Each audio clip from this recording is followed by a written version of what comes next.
Continuing now with the Indiana vote, joining us from Washington, Charles Krauthammer.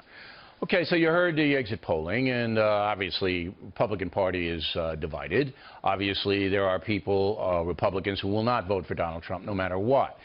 Is that a significant issue, do you believe? I think it's highly significant. When you've had splits in the party that go unresolved, you generally lose. Look at 1980 on the Democratic side. A bitter campaign between the incumbent Jimmy Carter and Ted Kennedy, the challenger. They kind of held hands for a minute at the end of the convention. They never reconciled. The party was shorn. Now, of course, Reagan was a very strong opponent, but nonetheless, you don't recover. You go back to '76, Reagan and Ford, neck and neck, undecided before the Kansas City convention, and they lost narrowly in the general election. But they still lost, dude. Did you know unknown Jimmy Carter? Did you know Reagan wouldn't vote for Ford? Did you know that? Well, whether he did or not, the question is, did his followers vote No, for but him? Reagan himself, if you read Killing Reagan, which I'm sure you have, you just forgot that part, he wouldn't vote for Ford. And neither would Nancy. Yeah. And they were vocal about it. So you're right. You're right. It's a split. But here's what Trump says, and Trump's going to be on tomorrow with us. Trump says, you know what, I don't need all this because I'm going to create a new constituency. I'm going to create voters who are going to come to me from Democratic precincts, from precincts of independents, that kind of thing.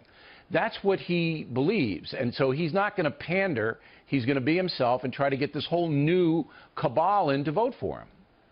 I agree. If I were Trump, that would be my route.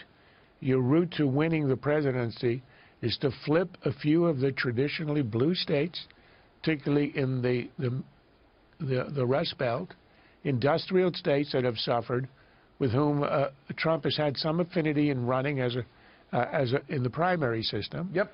And if he can achieve that and hold on to the traditional Republican base, states, he'll be competitive. He can win. Right. Now, on the other hand, you can look at this from raw demographics rather than electoral college.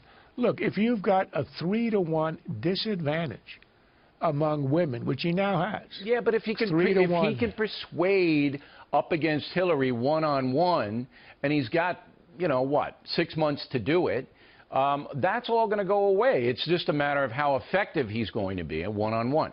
Now, I got to ask you this question. You know Trump gives you jazz all day long, and Rove, and on a lot of the conservative establishment in Washington.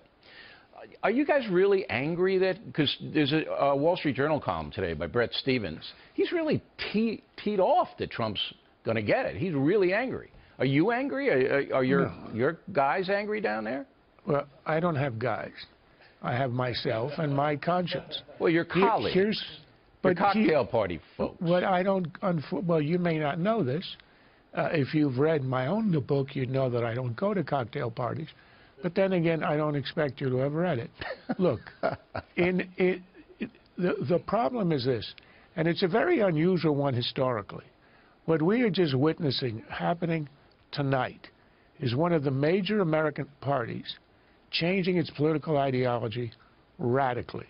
It was, until now, for the last 50 years, going all the way back, perhaps to Eisenhower, the conservative party in the country. As of tonight, it's being led by a non-conservative... Populist. Right. Populism is a perfectly legitimate political philosophy, but it's not conservatism. So this what, this has not happened for the Democrats either. So we are in a new universe now where there are going to be a lot of people who say, I signed on to be a Republican because I'm a conservative. But there are going to be just as many people that say, I'm not a doctrinaire conservative, but I want a guy who's going to blow things up, shake things up, and get these phony politicians out on their ears. You know, I think those people are more in number than the ideologues. I really believe that. If you are right, then Trump will be president in January of next year. Okay. I'm not going to go that far because I do believe that the country is changing demographically and that it is going to have to be a state-by-state brawl. And what we saw in Indiana in the exit poll isn't good news for Donald Trump. That, you know, about 25, 30% of Republicans in Indiana say, there's no way I'm going to vote for him. We saw that in Virginia.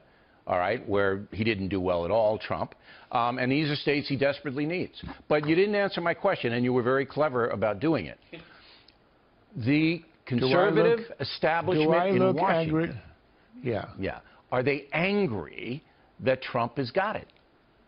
My answer is I have no idea what the so-called establishment, if it exists, is thinking. I can tell you what I'm thinking. Do I look angry? No. You look very mellow tonight, Charles, but I think you're tired. Let's put it as I am resigned. I'm realistic. Are you going to vote for Trump? I have not decided what I'm going to do except for this, that I'm going, as I have up until now, to try to state what I see as the future of the party. And the question is, are we going to have a conservative program before us or not? I don't know. We'll see. Well, you will have a conservative platform in Cleveland in July, because Trump knows he has to present a conservative platform. Does Trump believe it like Ted Cruz does? No. He's much more of a practical politician. That's where he's been successful. The deal-making, if he has to shake hands with the devil, he'll shake hands with the devil to make the deal.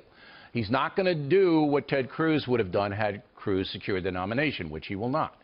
All right, now, all of this... But let me just say, from what I've seen up until now, heard from Trump and watched him, I don't think I'd be capable of voting for Donald Trump. Question is, what do? I don't know yet. So why wouldn't you be capable of voting for Donald Trump if he presents himself as a practical populist conservative? Why couldn't you vote for him? Well, a populist conservative is a contradiction in terms. No, it's not. I'm a traditional populist. I don't like to categorize myself as a liberal or conservative, but I'm a traditional populist. Well, I'm not sure I'd vote for you if you were on the ballot. But you know me. See, that's a whole different story. Yeah, but that makes it worse in this case. All right, but let's get back to Trump. If he presents himself as a populist with a conservative platform, why couldn't you vote for him? As of now, I don't believe that he is, and I think he's actually told us what he believes, and he clearly is not a conservative. I think he said last week, I am a conservative, but even if I'm not, who cares? But his platform will be conservative. You know, what he presents will be conservative. You and I know that a platform doesn't mean a damn thing. What has he been saying? What has he been advocating? That's what counts. And there's a second issue, is his fitness for office. It's a matter of temperament, and up until now, he's not impressed me with his temperament. But then you have to compare his temperament with that of Hillary Clinton, do you not? Well, it's different. I think you have to ask yourself, do I want a person of that temperament control the nuclear codes? And as of now, I'd have to say no. You know, I know Trump. Nice try, Bill. I know Trump. Nice try. My problem is that I know Trump, and I know that he says things out of emotion. For example, today, with the Ted Cruz father business, I got to run this soundbite. This is beyond bizarre. Roll it. His father was with Lee Harvey Oswald prior to Oswald's being, shot. I mean, the whole thing is ridiculous. What is this, right prior to his being shot? And nobody even brings it up. I mean, they don't even talk about that. That was reported, and nobody talks about it. Donald Trump alleges that my dad was involved in assassinating JFK. Now, let's be clear. This is nuts. This is not a reasonable position. This is just kooky. And while I'm at it, I guess I should go ahead and admit, yes, my dad killed JFK. He is secretly Elvis, and Jimmy Hoffa is buried in his backyard. All right. Now, on the record, the Cruz campaign denies any association. It came out of a National Enquirer report. But this stuff doesn't do the Republican Party any good at all. I cede your point there. But I know Trump, he gets emotional. But then he steps back, and it's a different guy. Go ahead. Do you believe he thinks that Cruz's dad was associated with Lee Harvey Oswald? No. But I believe that he puts that out there just to create mayhem, and creating mayhem has won the election for him, has it not? Well, what you're saying is the end that justifies the means. That's what he says. I that's believe what that he saying. believes he You're has to win. You're saying, I don't care if he's creating mayhem. He won. I'm not saying that. I'm just telling you how he is. You say, okay, I don't want him with the nuclear code, and I'm saying to you, a lot of this is theater because the odds of him winning the nomination when he began in June were 1,000,000 to 1, and he won it by creating mayhem. And it was a brilliant strategy. It worked for him. He wins it by floating conspiracy theories that you know and I know are in Twilight Zone land. In the same way that he led the birther movement. That wasn't, ancient history. That was 5 years ago. Do you believe that was also a reasonable pursuit? No.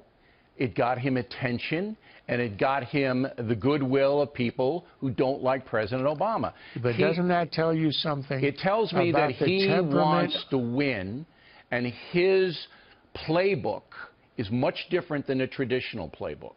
Last word. Yeah, but saying it's not a traditional one is one thing, but playing with absurd and kooky conspiracy theories is way beyond being unconventional.